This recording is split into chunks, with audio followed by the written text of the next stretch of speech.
Assalamualaikum, selamat datang ke channel Riz Media. Kita jumpa lagi pada video kali ni. Kali ni aku nak buat satu review lah berkenaan barang yang aku beli. Dah lama dah aku sebenarnya, dekat hampir 2 minggu aku beli.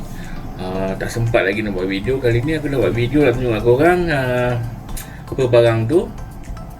Dan kita cuba review lah. Nak tengok barang dia. Ini dia. Barang ni adalah Keychron K3. Apa benda Keychron K3 ni? Dia adalah wireless mechanical keyboard. Okey, jom kita tengok. Dia intro dulu.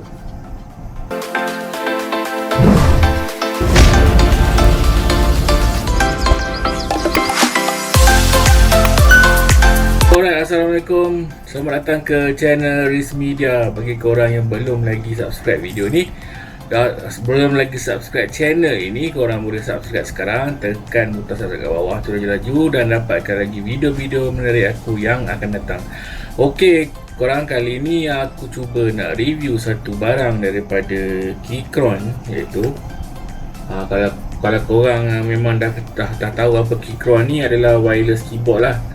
Daripada Keychron, yang mana aku beli Keychron K3 light grey version 2 RGB backlight blue switch. Tengok kat sini.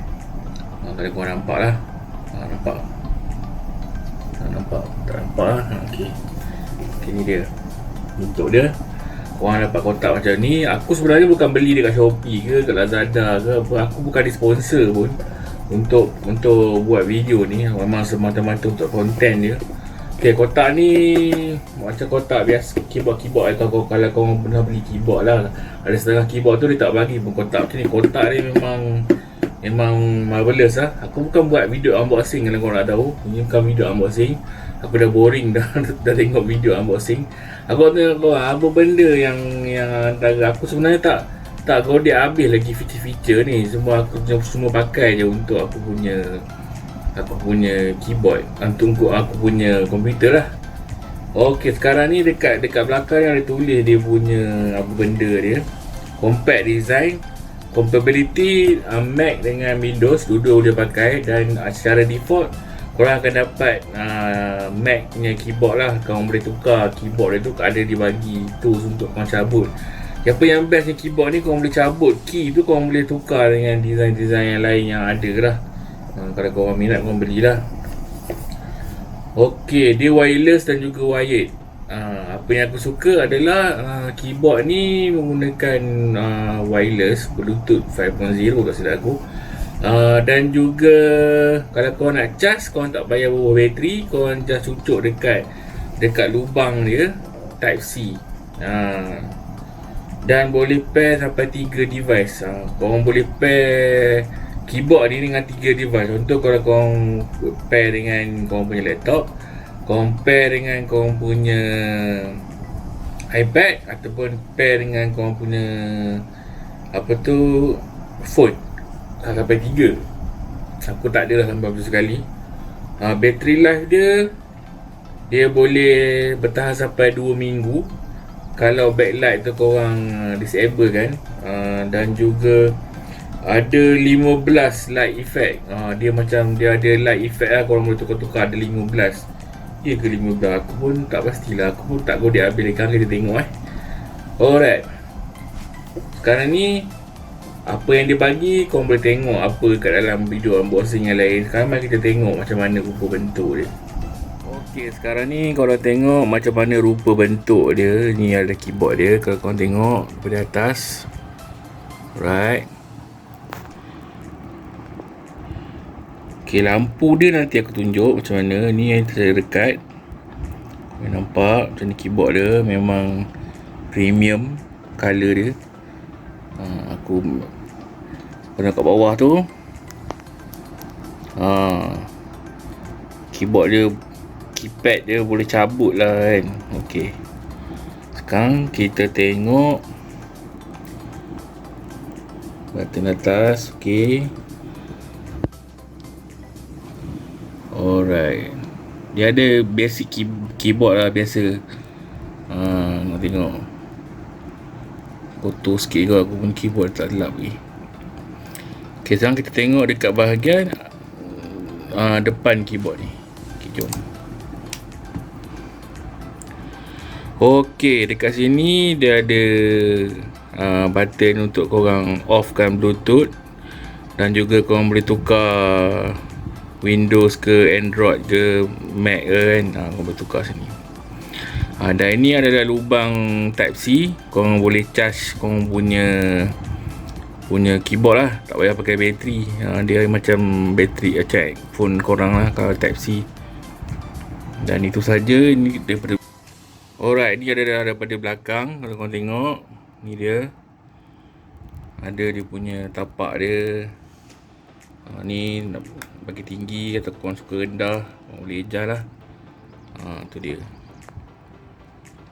Okey, kita tengok pula macam mana dia punya lampu RGB tu kan. Okey. Alright, sekarang ni aku dah tutup lampu. Okey, nak bagi tunjuk kat korang macam mana lampu dia tu berfungsi. Jom kita tengok lampu yang ada lah. Sekarang dah gelap. Okey, aku tekan kat bahagian hujung ni untuk lampu dia. Okey, kita tengok satu tak ada. Tu dia. Okey, dia bergerak. Oh my god! Wow! Okey, ada satu. Colourful gitu. Ada satu. Test. Okey, dia macam tu. Okey lagi. Okey, yang ni pula. Ni sini pula putih. Dan dah off. Yang satu lagi. Ni yang lain pula. Ni ada lagi warna-warni. Wow, macam lampu tom yum. Ni dia. Dan tutup. Okey. Ni warna dia dim. Gitu. Dia klip warna merah. Ni ada klip-klip pula warna lain pula. Okey. Memang banyak rupanya. Aku pun dah tak explore lagi. Okey, tengok lagi. Okey, ni dia macam ni pula. Okey, macam ni. Ada banyak lah pilihan warna yang macam mana korang nak. Korang suka lah kalau korang memang gamer ke apa, rasanya syok lah. Tapi aku tak guna sangat pun benda ni kadang-kadang je. Nak bagi cantik je. Aku suka satu colour je kadang-kadang. Ni ada lagi. Okey, ni tutup. Dah off. Kalau korang off dia punya lampu, tahan lama lah sampai 2 minggu. Kalau tak, dan ada banyak lagi. Dia ada bagi satu macam guide lah, macam mana korang nak switch ke apa benda. Ada lagi banyak lah benda.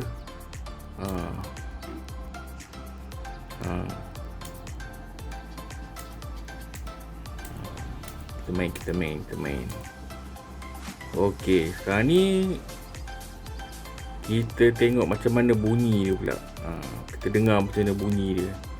Ni ada bunyi dia. Kalau korang dapat dengar. Okay, bunyi dia mechanical punya keyboard memang bising. Okay. So tak dapat dinafikan lah, memang keyboard mechanical ni memang bising bunyi dia. So jangan korang ni kalau cap lock dia dah tekan, dia akan menyala. Menekan on cap lock. Tu dia. Color perlu tukar tengok. Masa korang set keyboard. Ni bunyi dia lah. Ni matilah bunyi dia. So far bagi aku bunyi dia agak bising, tapi bagi aku boleh lagi lah di consider lagi. Ada setengah mechanical keyboard yang mahal tu mungkin bunyi dia lagi padu lah. Ni bunyi dia macam ketak. Kalau korang nak beli yang keyboard yang bunyi padu tu, korang belilah. Ada banyak lagi di pasaran yang mana mechanical keyboard yang bunyi dia padu lah. Top. Aku terpulang lah kat korang nak macam mana. Aku tak kisah sangat, bukannya tu kan. Aku cuma nak rasa macam mana rasa guna mechanical keyboard ni. Okay, sekali lagi kita pergi ke video pula. Kita tengok apa benda yang aku suka dan apa yang aku tak suka dengan keyboard ni. Alright, jom. Okey, itu tadi video kita tengok. Video yang aku dah review. Dia punya bunyi, dia punya lampu, apa, daripada dekat macam mana bentuk dia, daripada tepi macam mana, daripada belakang macam mana. Kalau korang tengok, kalau korang nak beli, korang boleh survey lah dekat Shopee ke, dekat Lazada ke. Harga dia tak ingat aku dalam 300 tak silap aku. Tapi aku beli pun daripada orang, second hand aku beli. Aku beli ni pun aku survey, dia tengok aku beli kat dia sebab dia baru pakai tak sampai 1 hari rasanya. Baru pakai sekejap dan dia kata dia tak nak. Aku pun offer lah untuk beli. Aku beli dan aku terima parcel daripada dia tu memang macam baru. Memang macam tak usik langsung. Aku pun wah, untung lah beli, aku dapat murah sikit daripada harga yang ada dekat pasaran tu kan. Sekarang ni aku nak beritahu apa benda yang aku suka dan apa yang aku tak suka. Okey, first kali, apa yang aku suka? Apa yang aku suka adalah keyboard ni, dia punya colour dia. Kalau lah Mac ada buat keyboard macam ni, yang colour macam ni, memang ada space grey. Tapi harga dia Masya Allah.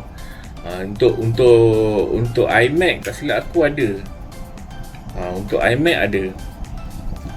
Tapi harga dia untuk iMac tu memang mahal lah. Harga keyboard yang panjang tu, dia ada 6 pad sekali dekat tepi tu. Aku tak belilah pasal terlampau panjang bagi aku, tak best. Aku sebenarnya sebelum ni memang aku pakai keyboard daripada Mac. Ni aku tunjuk. Dulu aku pakai keyboard ni, keyboard daripada Mac. Tengok. Kalau korang pernah pakai keyboard daripada Mac, ni keyboard yang aku pakai. Keyboard ni aku masih lagi belum jual lagi. Aku rasa nak jual. Tapi tunggu dulu lah, aku fikir dulu macam mana. Cuma bezanya keyboard ni dia pakai bateri lah. Korang kena masukkan bateri AA dekat situ untuk korang on. Itulah antara dia punya yang tak best lah. Kalau boleh charge pakai USB Type-C kan best kan. Sebab sekarang ni semua macam orang nak pakai Type-C je. Okey, lagi satu yang aku suka adalah dia punya keyboard dia punya colour satu. Satu kali tu dia punya keyboard macam bila kau tekan tu kau rasa macam padat lah. Macam kau nak tekan kuat-kuat kau punya keyboard pun macam tak ada rasa masalah. Kau macam tak risau lah pasal benda ni macam dia macam apa, tahan lasak lah aku panggil. Tapi janganlah korang baling. Tapi bagi untuk tangan korang yang kasar menaik tu, memang syok lah dengan bunyi dia kan. Dan korang tak ada masalah lah. Lagi satu keyboard dia ni, dia ada 2-in-1 tau, Windows dan juga Mac. Apa yang best ni, dia ada butang backspace. Bukan macam keyboard Mac, dia tak ada butang backspace tau. Kalau korang ada keyboard Mac, okey, keyboard Mac dia tak ada butang backspace. Dia ada butang delete je. Untuk ni kau ada butang backspace, so dia macam 2-in-1 lah. So kau boleh pakai untuk dua-dua tu. So itu yang best bagi aku lah. Lagi satu yang bestnya adalah dia punya charging. Charging dia memang cepat. Korang guna untuk charging ni pakai Type-C je, biasanya tak lama pun. Itulah antara yang pro dia yang aku suka lah tentang keyboard ni. Apa yang aku tak suka? Apa yang aku tak suka, biasalah barang mestilah tak ada yang perfect. Bila benda ni dibuat daripada manufacture oleh barangan lain, kalau contoh Apple kan, Apple memang dia buat barang dia memang untuk dia. So bila aku pakai keyboard Mac ni, keyboard Mac berbanding dengan keyboard Keychron ni, membezakan dia adalah keyboard Mac ni memang senang lah korang nak pair. So dia takkan terputus selagi korang tak off dia. Maknanya bila korang on je korang punya komputer, dia memang cepat je dia terus connect. Tak ada masalah. Tapi kalau dan juga tak silap aku, keyboard Mac ni dia tak boleh set rasanya bila waktu keyboard dia sleep. Tapi apa yang tak apa suka tentang keyboard ni adalah dia ada waktu keyboard Keychron ni, dia ada waktu dia sleep. Tak silap aku 15 minit rasanya dia akan auto disconnect. Maknanya korang kena connect balik lah. Korang connect balik keyboard tu. Kau tak ada apa pun, kau yang tekan dia akan connected balik lah. Menggunakan bluetooth balik lah. Itu je. Macam kalau kau sentiasa menggunakan keyboard ni, tak ada masalah. Contohnya kalau kau tengah tengok video kan, kau tengok lama, kau tengok video, tiba-tiba keyboard ni dia memang auto sleep. Dia macam aku rasa dia nak kurangkan penggunaan bateri lah. Yang macam tu lah. Lagi satu yang aku tak sukanya, apa benda lah, rasanya itu je aku tak suka. Tang situ je lah bagi kelemahan dia, yang aku tak suka lah. Itu je lah. Tapi yang kepada korang yang mula-mula nak pair tu memang rasa agak susah sikit. Aku pun macam rasa macam mana nak pair ni ya? Aku tak try nak tengok asal dia tak masuk. Rupanya ada cara dia. Korang kena tekat, korang kena tengok instruction kat situ. Korang boleh tengok macam mana cara nak pair keyboard ni dengan korang punya komputer ke atau Mac ke. Cara dia mula-mula memang nampak susah, tapi lepas tu okey dah, tak ada masalah, senang nak pair. Bagi aku itu je lah antara yang aku tak suka tentang keyboard ni, selain daripada bunyi dia yang bising tu. Bising tu aku tak suka, aku kan tak suka. Cuma biasalah, keyboard mechanical mana ada yang senyap. Itu je aku nak cakap kalau korang beli keyboard mechanical ni. Okey, itu saja rasanya review aku untuk kali ini. Kalau ada lagi, rasanya ada lagi video yang aku nak guna, yang aku nak buat, tapi cuma masa tak sempat. Contohnya kursi yang kat belakang ni. Kalau kau tengok video-video aku sebelum ni, kursi ni tak ada kan. Ni antara yang terbaru juga lah, nantilah aku review macam mana rasa dia kan. Aku beli kursi ni dulu, baru aku beli keyboard ni. Okey lah, kepada korang yang nak beli keyboard ni, korang boleh tengok, korang boleh tahu apa yang aku rasa, apa yang aku rasa lah. Kalau korang nak beli, kalau korang minat dan juga korang tergoda dengan keyboard ni, korang boleh belilah. Korang boleh tengok Shopee ke Lazada ke, kau search je. Ataupun korang boleh cari yang second hand ke, ada nak jual kan. So korang boleh tengok lah kat situ. Aku tak nak bagi link apa-apa, malas aku nak bagi link. Korang carilah sendiri, benda kan susah pun. Shopee dia, Lazada dia, boleh search, tak ada masalah. Okey, kita jumpa lagi dalam video yang akan datang. Jangan lupa like, share dan subscribe channel ni. Dan jangan lupa share video ni kepada kawan-kawan korang yang rasanya nak beli keyboard Keychron ini ya. Okey, kita jumpa lagi dalam video yang akan datang. Assalamualaikum, bye bye.